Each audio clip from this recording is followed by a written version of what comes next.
Hello to anyone watching this. Mario Kart DS was the first game that I played in the Mario Kart series, so naturally it has a very special place in my heart, and even though I can easily admit that it's not aged as gracefully as other modern Mario Karts, I'm still more than happy to defend its honour when it needs it.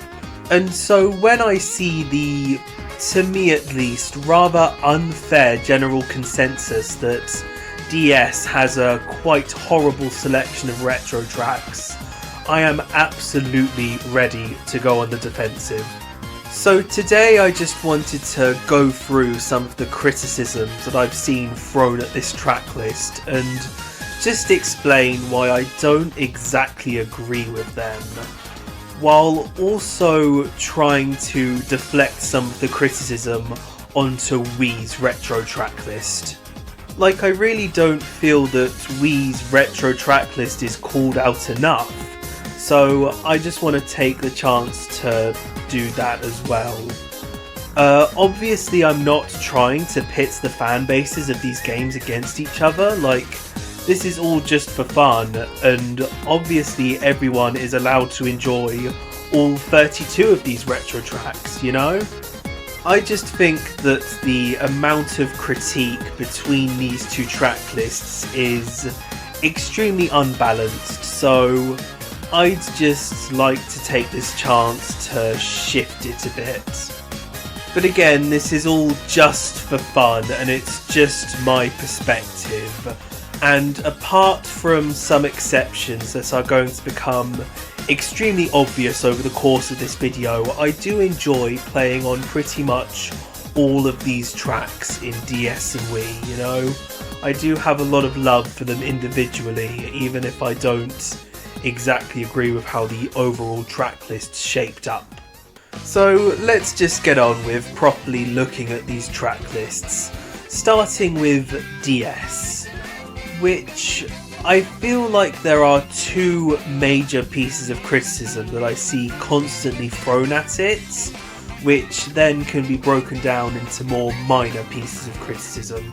The far more common criticism is that the track list is extremely padded and uninspired, which just doesn't really make that much sense to me. Like, yes, there are 5 circuit tracks, which I'll get back to, but in terms of the other 11, I really don't think there's anything wrong with them.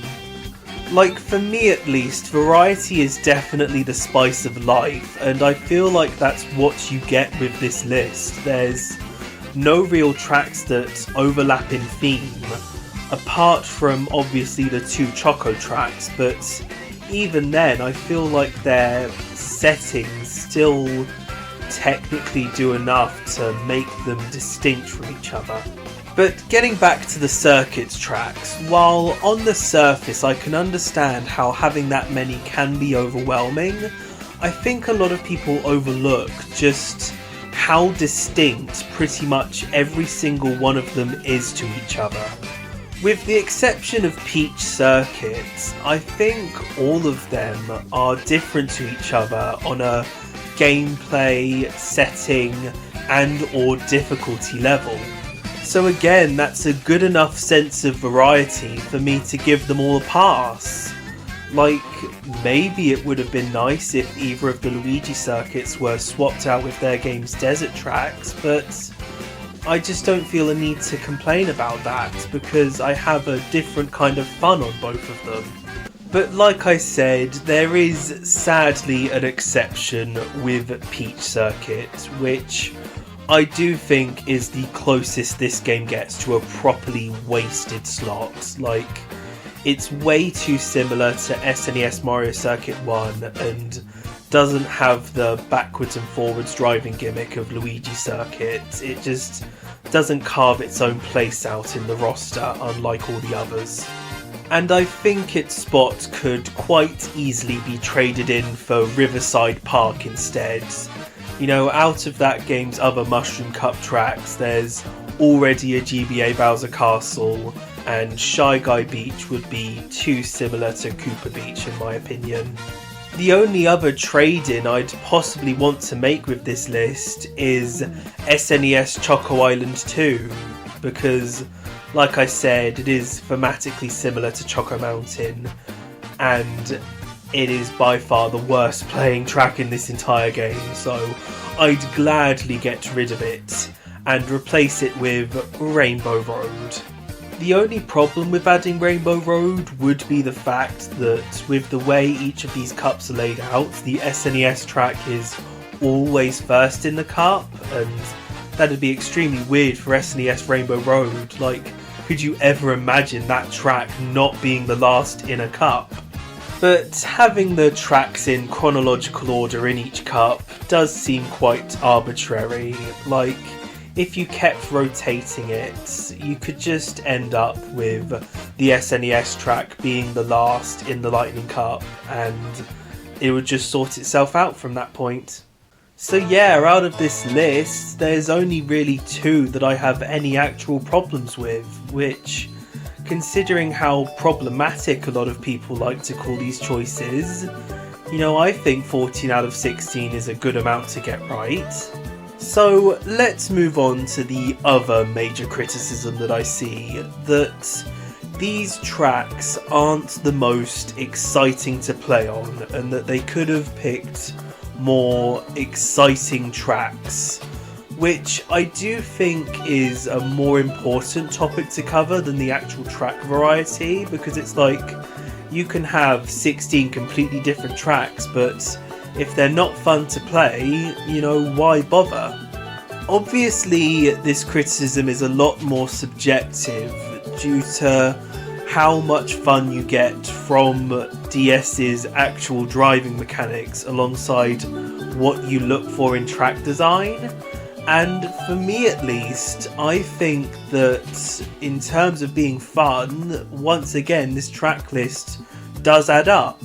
Like, for me, DS has always had a major focus on drifting and taking the best turns, and a lot of these tracks do cater towards that, you know?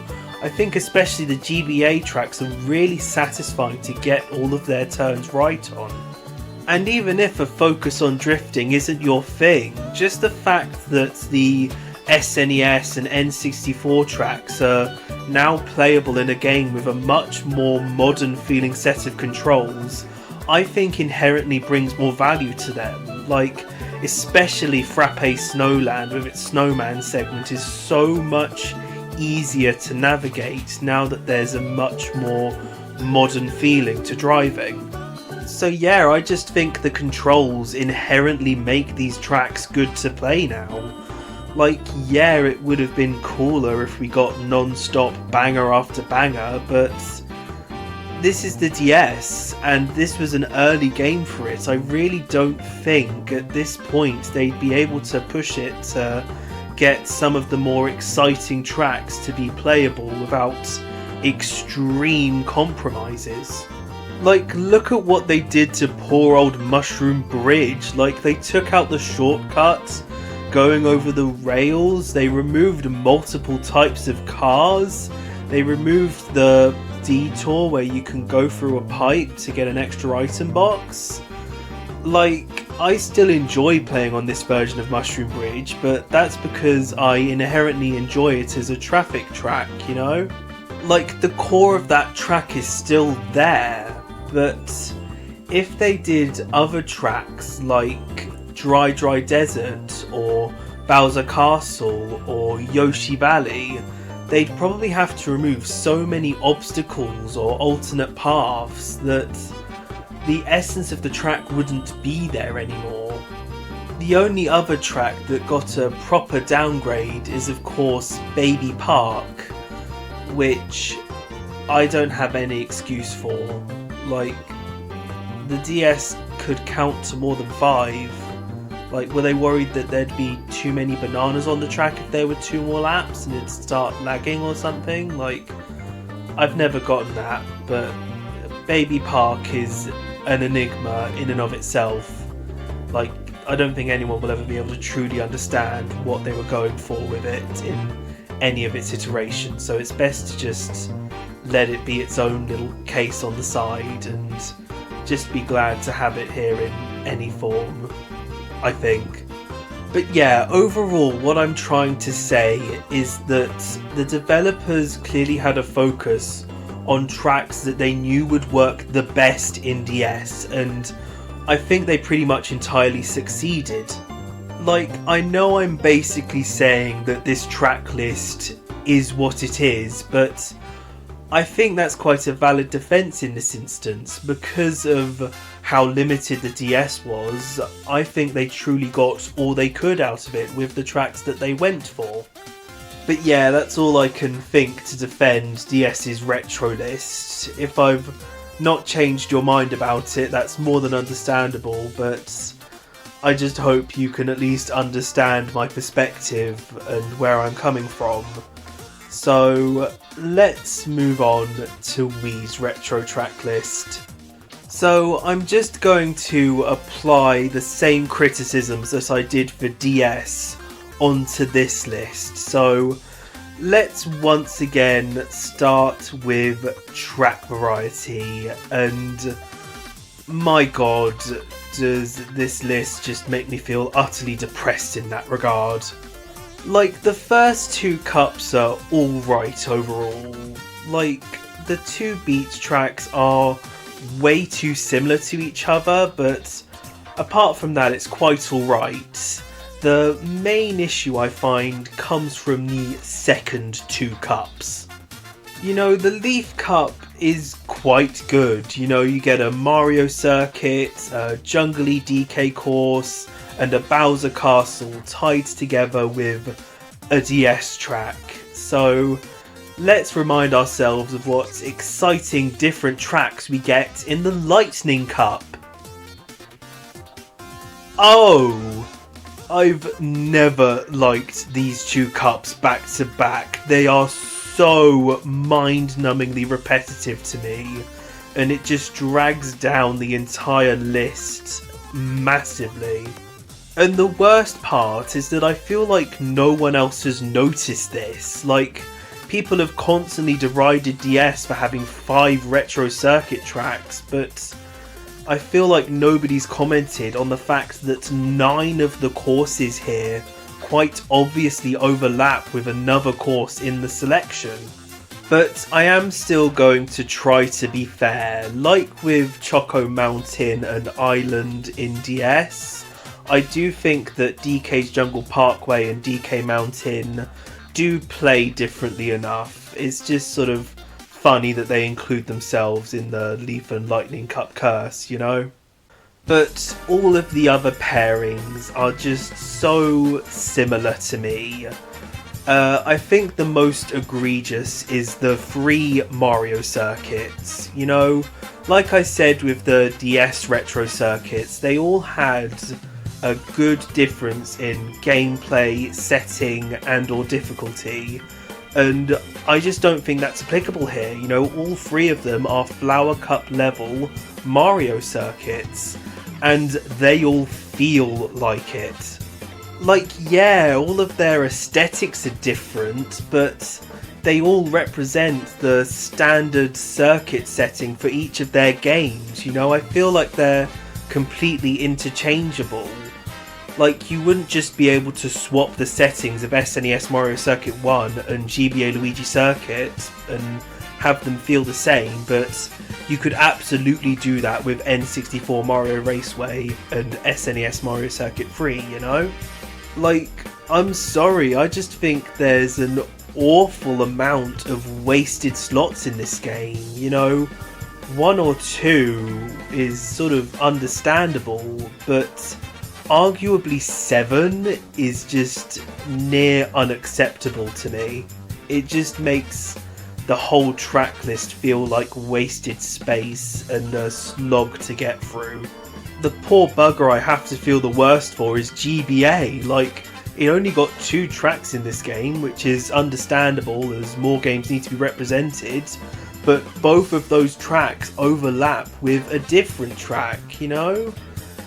I know that GBA didn't get proper representation until 8's DLC, but I still think it should have gotten better at this point, you know? Like, Sky Garden was in the last game. Could you really not find a way to bring in something like Ribbon Road to spice up its representation? The only game that has no overlap here is DS, which is nice, but Yoshi Falls and Desert Hills are like two of my absolute least favourite tracks in the entire franchise, so did it really win that much? So to just quickly go through what I'd swap out and swap in, I'd go for changing Mario Raceway to Toad's Turnpike, Shy Guy Beach to Cheeseland, Bowser Castle 3 to Ribbon Road, DK's Jungle Parkway to Royal Raceway, and just sort of swap it with Sherbet Land so that it doesn't clash with GCN Mario Circuit. And then I'd swap SNES Mario Circuit 3 with, once again, Rainbow Road, as long as this isn't in the timeline where I also got to dictate changes to DS's retro track list. I think a track list like this would just feel a lot more well-rounded, and it doesn't feel like there's much of a reason to not have a track list like this, which quite neatly brings me back to the second piece of criticism about how well the tracks play in this game.